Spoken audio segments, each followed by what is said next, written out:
মাৰ পেঞ্চনটো হ'লে ভাল হয় দিয়াচোন মাৰ কাৰণে তেতিয়া তোমাৰ অন্তত টেনচনটো কমি থাকিব নহলে অকলে অকলে তুমি কোনফালে কিমান টকা ঢালিবা গতিকে সোনকালে কি কৰিব লাগে কৰিবা পুতে ঠিকেই কৈছে তইনো কিমান খৰচ কৰিবি মোৰ দৰবতে দেখোন বহুত টকা যায় পেঞ্চনটো পালে তই নিদিয়াকে হ'ব অন্তত সেইদিনাখন মই তোমাক ওলোটাকৈ কোৱা কথাখিনিৰ বাবে তোমাৰ মনটোৱে আমনি কৰি আছে ন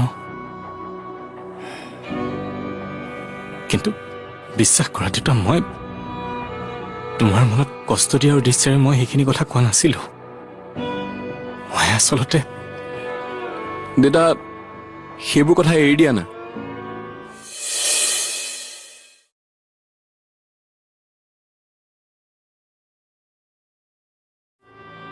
তুমিয়ে দেখোন কোৱা কিছুমান কথা এৰা ধৰা কৰিব লাগে গতিকে তুমিও এৰি দিয়া আৰু আমাক দুইটাকে ক্ষমা কৰি দিয়া ক্ষমা খুজিব নালাগে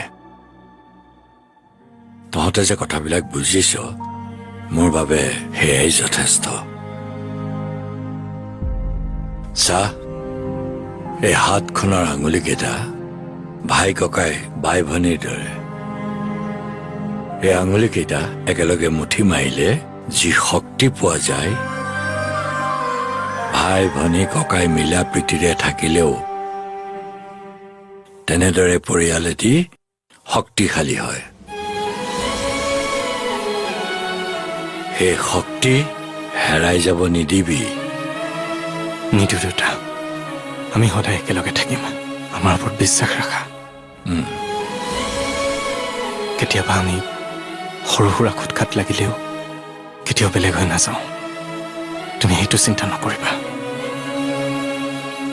দেউতা তুমি এইবোৰ ভয় নকৰিবা আমাৰ ঘৰখন আমি ভাগি যাবলৈ নিদিওঁ তুমি এইটো কৈছিলা স্নেহ সমৰ্পণ সেৱা সংস্কাৰ আৰু সন্মান এই 5টা গুণেৰে পৰিয়ালৰ মুঠি বান্ধ খাই থাকে আৰু ইয়াৰ এটাও খোল খালে মুঠি খোল খাই যায় সেইবোৰ কথা মনত আছে আমাৰ শুন আমাৰ মৰমৰ বান্ধ আমি খোল খাবলৈ নিদিওঁ কেতিয়াও নিদিওঁ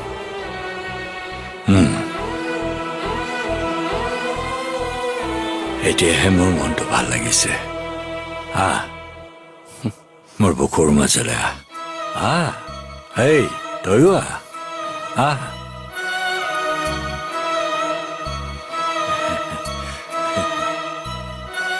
তহঁতৰ সুখতেই মই সুখী চা সদায় মনত ৰাখিবি সদায় মিলা প্ৰীতিৰে থাকিবি ঘৰখনৰ সন্মান বজাই ৰাখিবি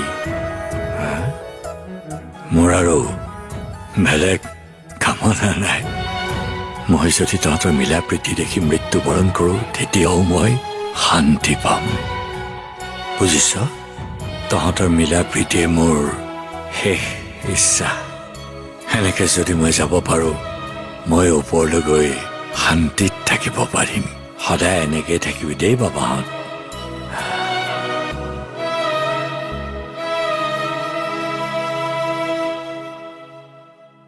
দেউতা তোমাৰ বাবে জীয়াই থাকি সুখী হৈ থাকিবলৈ চেষ্টা কৰাৰ সাহস পাওঁ এতিয়া তুমিয়ে যদি এনেকৈ নোহোৱা হোৱা মই কেনেকৈ থাকিম তোমাৰ বাহিৰেনো মোৰ আৰু আছে কোন তুমি কলৈ গলা বাৰু দেউতা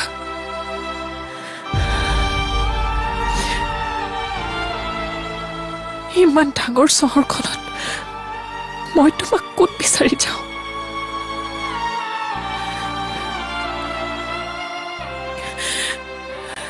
প্লিজ ভগৱান জীৱনত যদি কিবা ভাল কাম কৰিছো তেনেহলে তাৰ বিনিময়ত আজি মই দেউতা উভতি অহাটো বিচাৰো প্লিজ প্লিজ দেউতাক ঘৰলৈ উভতাই অনা প্লিজ প্লিজ উভতাই অনা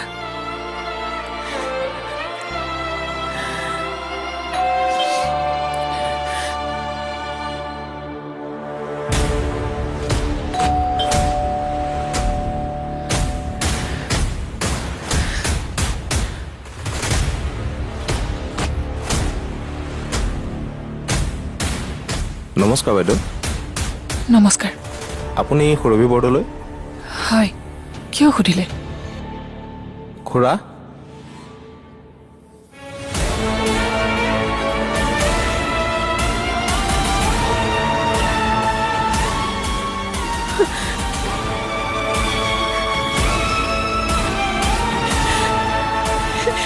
দেউতা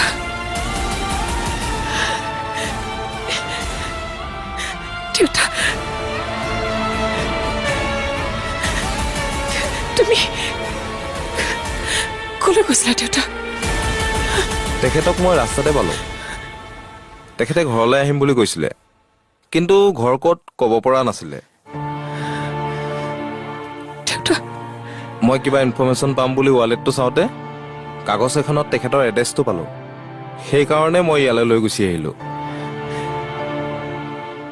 মাইনা দেউতা তোমাৰ কথা ভাবি ভাবি মই যে পগলা হৈ গৈছিলো কিমান বিচাৰিছো কালিৰ পৰা কলৈ গৈছিলা তুমি মই অনিৰ্বাণক বিচাৰি গৈছিলোঁ মই শুনিছিলোঁ নহয় অনিৰ্বাণ গুৱাহাটীতে আছে বুলি সেইকাৰণে গৈছিলোঁ আকৌ কি অঁ তুমি অনিৰ্বাণক বিচাৰি গৈছিলা অঁ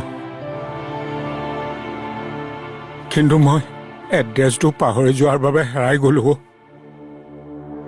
গোটেই ৰাতিটো বাছ ষ্টেণ্ডতে কটালোঁ দেউতা বাইদেউ এখেতক এতিয়া আপোনাৰ হাতত চঞ্জলে যেতিয়া মই যাওঁ দিনটো অনাই বনাই ঘূৰি কষ্ট পাইছে ভিতৰলৈকে লৈ যাওক মই যাওঁ দিয়ক আপোনাক বহুত বহুত ধন্যবাদ আপুনি মোৰ উশাহ উভতাই আনিছে থেংক ইউ ছ' মাছ বলক না ভিতৰলৈ বলক অঁ ভাইটি ব'লাচোন ভিতৰলৈ বেয়া নাপাব আজি নবহো দিয়ক ৰাতি হৈছে ঘৰত চিন্তা কৰি থাকিব মই যাওঁ দিয়ক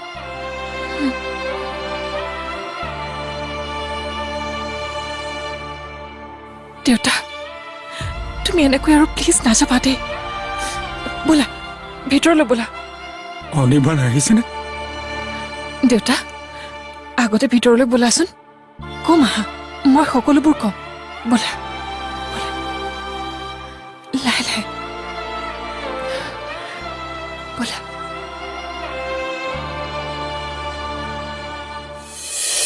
আই ঐ এবাৰ ভালকৈ উশাহটো ল'বলৈ দিয়কচোন এইমাত্ৰ ভাতকেইটা খাই বাচন বৰ্তনবোৰ ধুই থৈ আহিছো একদম ভাগৰ লাগি গৈছে অ ইমান ভাগৰ লাগিছেনে তোমাৰ নালাগিব ইমানবোৰ মানুহৰ ৰন্ধা বঢ়া বাচন ধোৱা কিমান যে কাম ওলাই নহয় বাইদেউ মই নথকা হলে আমাৰ অনুৰ অৱস্থা কিন্তু মই সঁচাকে কৈছো দেই একদম বেয়া হৈ গ'ল হয় মই থকাৰ কাৰণে ছোৱালীজনীয়ে অকণমান আৰাম পাইছে অ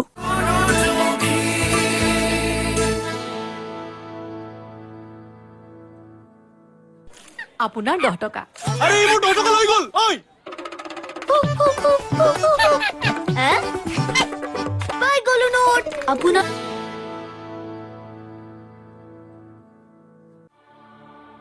অ বাইদেউ এই ৰ'ব কৈ আছো আই ঐ এবাৰ ভালকৈ উশাহটো ল'বলৈ দিয়কচোন এইমাত্ৰ ভাতকেইটা খাই বাচন বৰ্তনবোৰ ধুই থৈ আহিছো একদম ভাগৰ লাগি গৈছে অ ইমান ভাগৰ লাগিছেনে তোমাৰ নালাগিব ইমানবোৰ মানুহৰ ৰন্ধা বঢ়া বাচন ধোৱা কিমান যে কাম ওলাই নহয় বাইদেউ মই নথকা হলে আমাৰ অনুৰ অৱস্থা কিন্তু মই সঁচাকে কৈছো দেই একদম বেয়া হৈ গ'ল হয় মই থকাৰ কাৰণে ছোৱালীজনীয়ে অকণমান আৰাম পাইছে অ শেৱালি বিচনাৰ পৰা উঠি নাহে নেকি আহিব নাহে দুৰ্বল হোৱা ভাও ধৰি শুই বহি আৰামেই কৰি থাকে অ বাইদেউ এই কথা এটা কওঁ এই আপুনি এটা ডিছৱাশ্বাৰ পঠিয়াই দিবচোন ইয়ালৈ ডিছ ৱাশ্বাৰ অঁ মানে বাচন ধুওঁতে ধুওঁতে বাইদেউ মোৰ হাতখনৰ ছাল নখ এইবোৰ চব বেয়া হৈ যাব নহয় আচলতে মোৰ অকণমান এলাৰ্জিও আছে ন এই চাৰ্ফ চাবোনৰ প্ৰতি মই অকল আপোনাৰ আৰু অনুৰ বাবেহে ইয়াত চাকৰৰ দৰে কাম কৰি আছো নহ'লে মই কি আনৰ ঘৰত কাম কৰোঁ নেকি নিজৰ মৰ্জিত কোম্পানীত চাকৰি কৰি থাকিলো হয় বুজিছো দিয়া তুমি চিন্তা নকৰিবা ডিছ ৱাশ্বাৰ ভেকুৱাম ক্লিনাৰ সকলো দিম অঁ তুমি মাথো অনুৰ লগত থাকিবা নিজৰ মানুহ অনুৰ লগত থকাটো দৰকাৰ থাকিম থাকিম বাইদেউ সম্পৰ্কীয় মাহীয়েক হলেও নিজতকৈ কিন্তু মই কম নহয় অ বাইদেউ কথা এটা কওঁ শুনক আপোনাক কৰা ব্যৱহাৰৰ বাবে অংশই শুনক কিন্তু ঠিকছে গালি পাৰিলে পুৰা কথা শুনাইছে হয় নেকি অ অংশই শুনক বেয়া পাইছে বাইদেউ অংশই কিন্তু আপোনাৰ কথা বহুত ভাবে গতিকে তাক হাতত ৰাখিব এইখন ঘৰত যদি অনুৱে ৰাজ কৰিব লাগে আপুনি কিন্তু অংশক নিয়ন্ত্ৰণ কৰিব লাগিব বুজিছে নহয় কথাষাৰ বাইদেউ সি আপোনাৰ আৰু অনুৰ বাবে সকলো কামেই কৰিব পাৰে মই বুজিছো নহয় তুমি ঠিকেই কৈছা বাইদেউ এতিয়া ৰাখো নেকি নহ'লে আকৌ কোনোবাই শুনিব ঠিক আছে তুমি অনুৰ কেয়াৰ ল'বা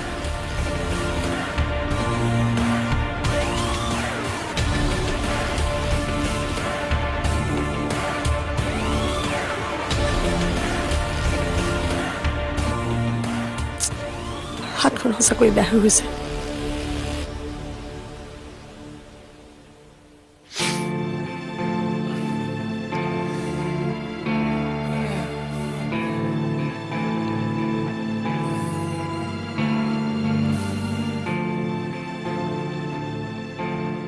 আজি ৰুমটো ইমান চিজিলকে থৈছা গাটো অলপ ভাল পোৱা যেন লাগিছে হয়নে আজি অলপ গাটো সবল লাগিছে ভাল কথা আজি মোৰো মনটো বৰ ভাল লাগি আছে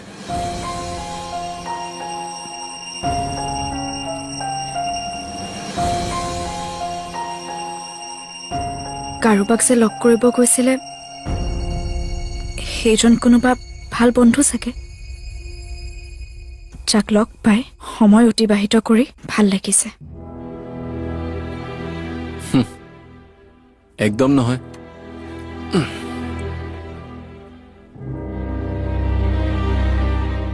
মোৰ মনটো ভাল লগা কাৰণটো হ'ল দেউতা আজি দাদা আৰু মই দেউতাৰ সৈতে বহুত কথা পাতিলো আমি কৰা ভুলৰ কাৰণে ক্ষমা খুজিলো এতিয়াহে মনটো পাতল লাগিছে হয় নেকি ভালে কৰিছে নহ'লে দেউতাই মনত বহুত দুখ পাই আছিল দেউতাৰ কথাতে গম পাইছো তেওঁৰ আমাৰ ওপৰত থকা বিশ্বাস ধৰক বৰক হৈছে সঁচা দেই বিশ্বাসটো বহুত ডাঙৰ বস্তু বিশ্বাস নাথাকিলে সকলো শেষ হৈ যাব পাৰে কিন্তু মই সেই দেউতাৰ বিশ্বাস শেষ হৈ যাবলৈ নিদিওঁ দেউতাক বহুত ভাল পাওঁ যে দেউতাক নিজৰ ভুলৰ কাৰণে ক্ষমা খুজাটো সৰুৱে কথা শত্ৰু বা বেয়া পোৱা মানুহকো যদি ক্ষমা খুজিবলৈ কয় মই সাজু যদিহে তেওঁ বিচাৰে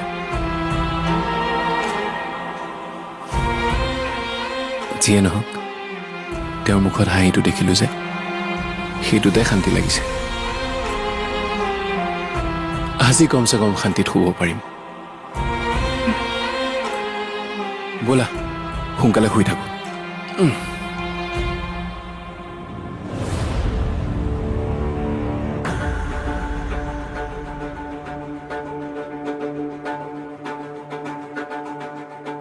কথাটো সোধো নে নুসুধো কি কৰোঁ এওঁ দেখোন নিচে একোৱে নকলে দিনটো বেলেগৰ লগত আছিল নে সুৰভিৰ লগত আছিল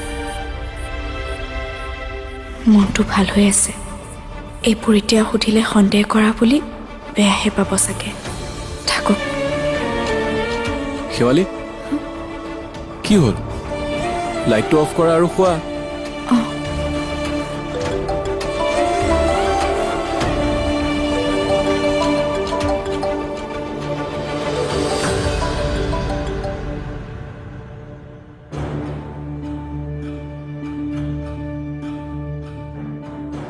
ইমান ৰাতি কোনে ফোন কৰিছে নাজানো অচিনাকি নাম্বাৰ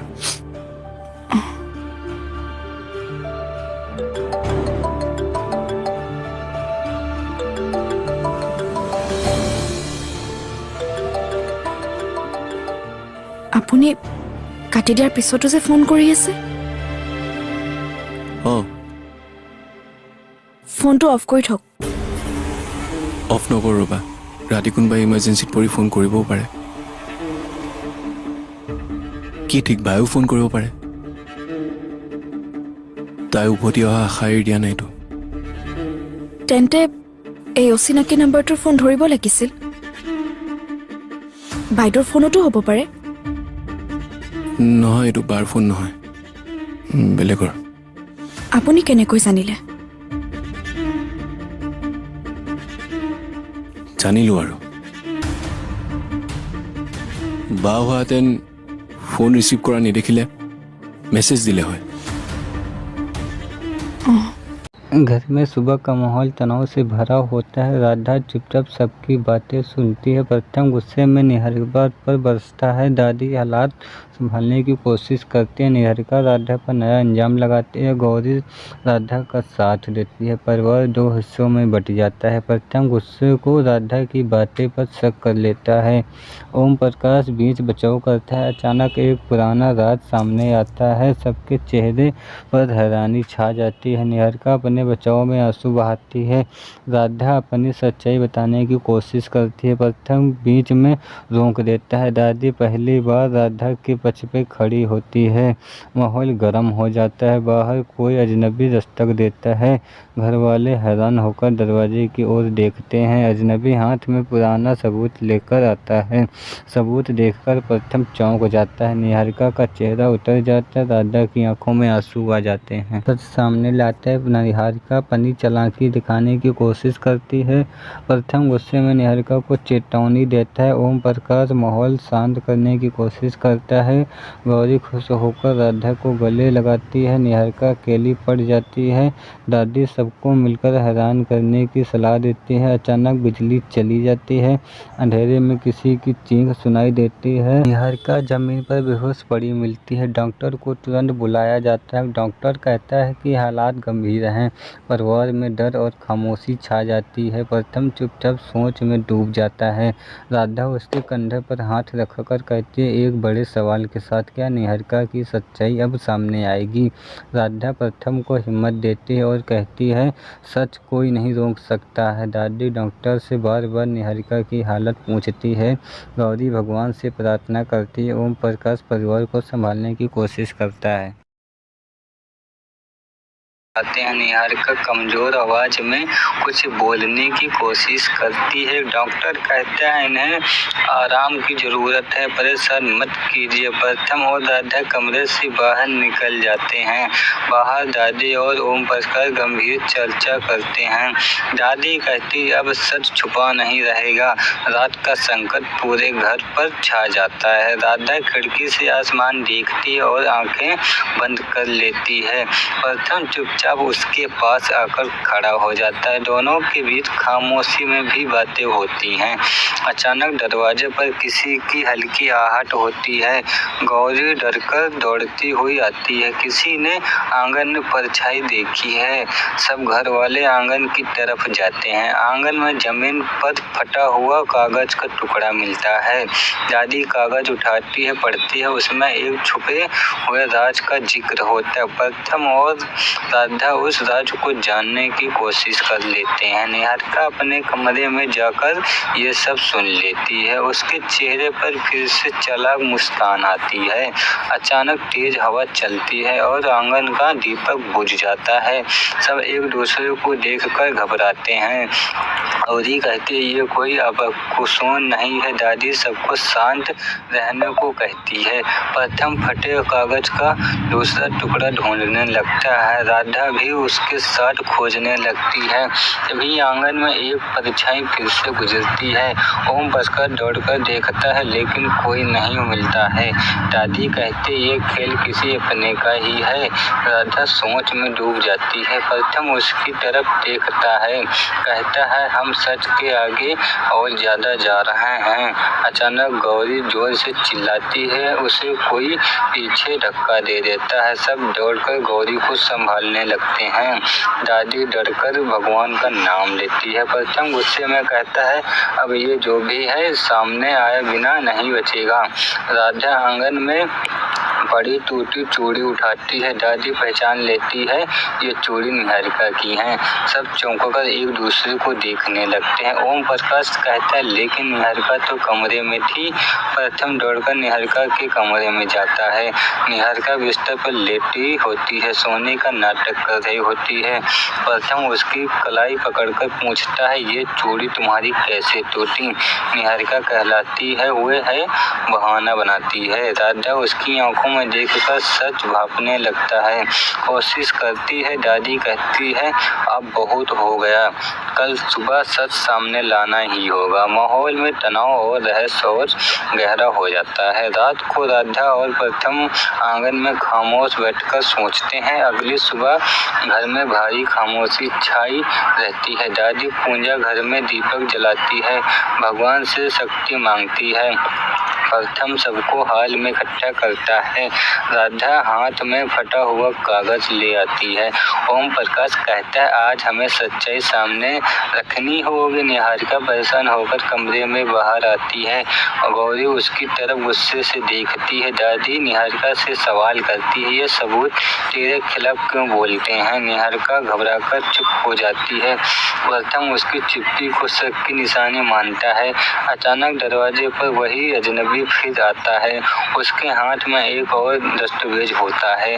सब हैरानी से उसकी ओर देखते हैं। अजनबी कहता है इस कागज में वो है सच जो अब तक छुपा रहा है। दादी कांपते हुए हाथों से कागज खोलती है। पढ़ते ही उनके चेहरे पर सदमे का भाव आ जाता है। ओम प्रकाश दादी से कहता है ये कागज जो जोर से पढ़ता है उसमें लिखा होता है घर के अंदर ही किसी ने विश्वास तोड़ा है। सबकी निगाहें निहारिका पर टिकी होती है। निहारिका चीख कर कहती नहीं ये सब झूठ है।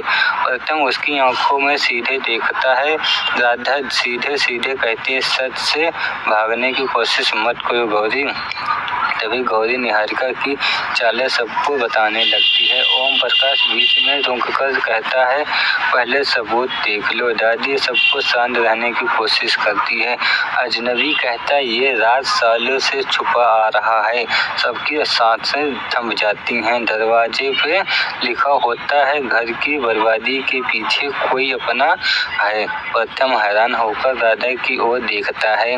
राधा की आंखों में आंसू गिरने लगते हैं। गौरी गुस्से में निहारिका का नाम लेती है। निहारिका मासूम बनकर कहती है मैंने कुछ नहीं किया। दादी उसी संकट छुपाकर कहती है। ओम प्रकाश कहता है अब हमें सच की तरह जाना ही होगा। प्रथम कमरे से बाहर चला जाता है। राधा उसके पीछे दौड़ती है। बाहर बरसात शुरू होती है। प्रथम गुस्से में बरसात में खड़ा हो जाता है। राधा आकर उसका हाथ पकड़ती है। वहीं कहती है मुझ पर भरोसा रखो। प्रथम चुपचाप आसमान की ओर देखता है। बिजली चमकती है और माहौल और डरावना हो जाता है। गौरी खिड़की से दोनों को देख रही होती है। दादी कमरे में भगवान से प्रार्थना करती है। निहारिका अपने कमरे में अकेले बैठकर बुरी तरह हंसती है। वह खुद से कहती है अब ये घर मेरा होगा। ओम प्रकाश उसकी आवाज़ सुन लेता है। वहीं धीरे से दरवाजा खोलता है। निहारिका चौंकती है। ओम प्रकाश कहता है ये तेरा सच जान चुका हूँ। निहारिका गुस्से में कहती है किसी को बताना भी मत। ओम प्रकाश उसे चेतावनी देता है। निहारिका डराने की कोशिश करती है। बाहर तूफान तेज हो जाता है। अचानक बिजली फिर से चली जाती है। घर में अंधेरा डूब जाता है। सच डरकर इकट्ठा हो जाता है। दादी कहती है ये सारा बुरा संकट किसी लड़की का ही है और मेरे घर का ही है। तभी दरवाजे पर जोर से दस्तक होती है। सब चौंककर दरवाजे की ओर देखते हैं। प्रथम दरवाजा खोलते हैं। बाहर पुलिस इंस्पेक्टर खड़ा होता है। इंस्पेक्टर कहता है हमें इस घर के बारे में शिकायत मिली है। सब हैरान हो जाते हैं। निहारिका घबराकर पीछे हट जाती है। इंस्पेक्टर पूछता है यहाँ कौन निहारिका है। निहारिका कांपते हुए आगे आती है। इंस्पेक्टर कहता है आप पर धोखाधड़ी का केस दर्ज हुआ है। सब तंग रह जाते हैं। दादी अपना साथ पकड़ लेती है। गौरी खुशी से चिल्लाती है आखिरकार सच सामने आ ही गया। निहारिका चीखते हुए कहती है ये सब श्रद्धा का कारा धरा है। प्रथम गुस्से में कहता है चुप रहो निहारिका। पुलिस उसे पकड़कर बाहर से ले जाने लगती है। निहारिका रोते हुए सबको कोशिश करती है। राधा की आंखों में आंसू आ जाते हैं।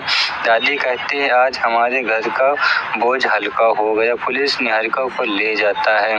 घर में संकट छा जाता है। गौरी राधा को गले लगाने की कोशिश करती है। प्रथम चुपचाप राधा को देखता है। राधा धीरे से मुस्कुराती है। ओम प्रकाश कहता है अब हमारे घर का फिर से शांत हो गया। दादी भगवान का धन्यवाद कहती है। अगले दिन सुबह नई किरण घर में आती है।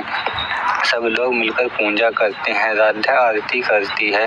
प्रथम दीपक पकड़कर उसके साथ खड़ा होता है। दादी के चेहरे पर खुशी लौट आती है। गौरी उसको बर्दाश्त नहीं कर पाती। ओम प्रकाश कहता है अब हमें नए जीवन की शुरुआत करनी होगी। अचानक बाहर एक आदमी खड़ा दिखाई देता है। वह आदमी बहुत रहस्यमयी लगता है। सब उसे देखते रह जाते हैं। आदमी धीरे धीरे से घर के अंदर आता है। वह कहता है मैं इस घर का पुराना सदस्य हूँ। सब चौंककर उसकी तरफ देखने लगते हैं। दादी पूछती है तुम कौन हो। आदमी कहता है मैं इस परिवार का खोया हुआ आदमी हूँ। प्रथम और ओम प्रकाश हैरान रह जाते हैं। राधा की आंखों फैल जाती हैं। आदमी कहता है मैं वो हूँ जिसे सालों पहले भुला दिया गया था। गौरी डरकर दादी का हाथ पकड़ लेती है। दादी के चेहरे का रंग उड़ जाता है। दादी धीरे से कहती है क्या तुम मेरे बेटे हो। आदमी में हाँ मिलाता है।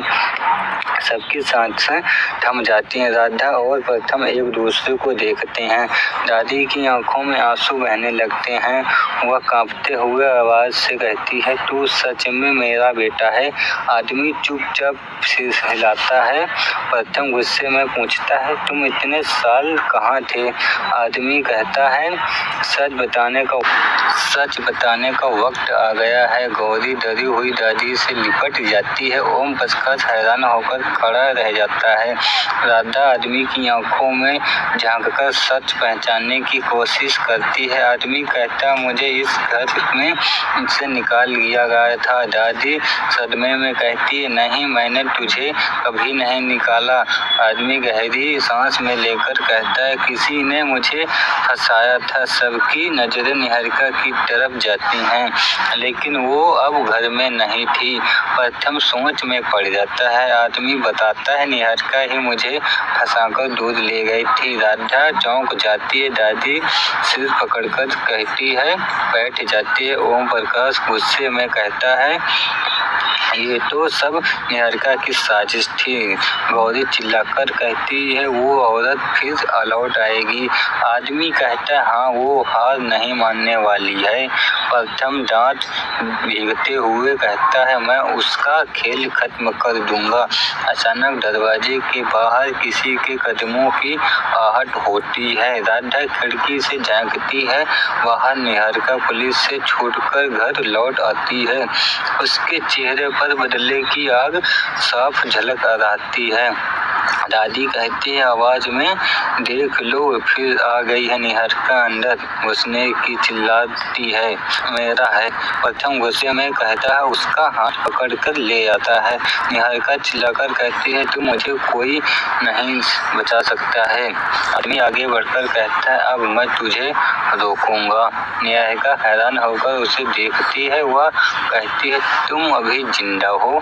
दादी रोते हुए कहती है, हाँ यही मेरा खोया हुआ बेटा है। निहारिका डर से पीछे हट जाती है। प्रथम कहता है, अब तेरा खेल खत्म। निहारिका चालाकी से मुस्कुराती है। वह कहती है, तुम सब सोचते हो मैंने हार मान ली? राधा कहती है, तेरी सच्चाई सब जान चुके हैं। निहारिका जोर से हंसती है। वह जेब से एक कागज निकालती है और उसे देखते हैं। निहारिका कहती है, ये सर्विस जिसमें लिखा है कि घर मेरा है। दादी हैरान होकर खड़ी की खड़ी रह जाती है। प्रथम कागज छीनकर पढ़ता है। राधा कहती है, ये तो कहानी नकली लग रही है। आदमी कहता है, हाँ ये फर्जी सर्विस है। इंस्पेक्टर फिर से घर में आता है। वह कहता है, हमें सबूत मिल गया है। निहारिका घबराकर पीछे हटती है। इंस्पेक्टर कहता है, तुमने फर्जी दस्तावेज न बनाई है। सब रात को हंसने लगते हैं। निहारिका पागलों की तरह हंसती है। वह कहती है, तुम सब मुझे कभी नहीं हरा सकते हो। पुलिस वाले उसे पकड़कर ले जाते हैं। निहारिका हाथ पैर मारकर चिल्लाती रहती है। दादी हाथ जोड़कर भगवान को धन्यवाद कहती है। राधा की आंखों में आंसू गिरते हैं। प्रथम उसका हाथ पकड़कर कहता है, अब सच ठीक हो जाएगा। ओम प्रकाश मुस्कुराकर कहता है, हम सब फिर से एक हो जाएंगे। गौरी कूदकर कहती है, अब हमारे घर में शांति होगी। आदमी यानी दादी का खोया बेटा चुपचाप खड़ा रहता है। दादी उसकी ओर देखती है। वह धीरे से कहती है, मुझे माफ कर दे बेटा। आदमी रोते हुए कहता है, आपकी गलती नहीं थी माँ। दादी उसे गले लगाने की कोशिश करती है। सबकी आंखों नम की नम रह जाती हैं। बाहर सूरज निकल जाता है। घर में रोशनी आ जाती है। उम्मीद की किरण लौट आती है। प्रथम और राधा साथ खड़े होते हैं। ओम प्रकाश गौरी का प्रसाद बांटते हैं। इंस्पेक्टर कहता है, अब ये घर सुरक्षित है। पुलिस वाला निहारिका को ले जाता है। उसकी चीख दूर तक गूंजती है। दादी कहती है, अब नया जीवन शुरू होगा। सब लोग सिर झुकाकर सहमित होते हैं। रात को घर में पहली बार सुकून का माहौल होता है। राधा छत पर बैठकर सितारों को देखती है। प्रथम उसके पास आता है। वह कहता है, आज मुझे तुम पर गर्व है। राधा मुस्कुराकर कहती, हमने मिलकर ये लड़ाई जीती है। दोनों के पीछे खामोश लेकिन गहरी नजदीक महसूस होती है। दादी दूर से सब देखती है, खुश हो जाती है। अगले दिन पूरे गांव में चर्चा होने लगती है। लोग कहते हैं, इस घर में बुराई चली गई है। ओम प्रकाश गांव वालों को सच बताना लगता है। गौरी बच्चों को मिठाई खिलाती है। आदमी यानी दादी का बेटा भगवान से मिलता है। सब उसे पहचान लेते हैं। गांव वाले कहते हैं, तुम्हारी वापसी घर के लिए शुभ है। दादी भगवान को धन्यवाद देती है। प्रथम और राधा खेतों में काम करने जाते हैं। दोनों मिलकर नए सपने सजाते हैं। ओम प्रकाश दुकान में बैठकर नई शुरुआत करता है। गौरी घर संभालने लगती है। दादी मंदिर में पूजा रखती है। पूजा घर की खुशी के लिए करती है। लेकिन तभी कोई अजनबी छिपकर घर को देखता है। उसके हाथ में बंदूक होती है। वह धीरे से कहता है, ये लड़ाई अभी खत्म नहीं हुई। कैमरा उसकी आंखों में झूमता है। एपिसोड स्पेशल के साथ खत्म हो जाता है। स्क्रीन पर लिखा था, क्या नया दुश्मन फिर से तोड़ेगा।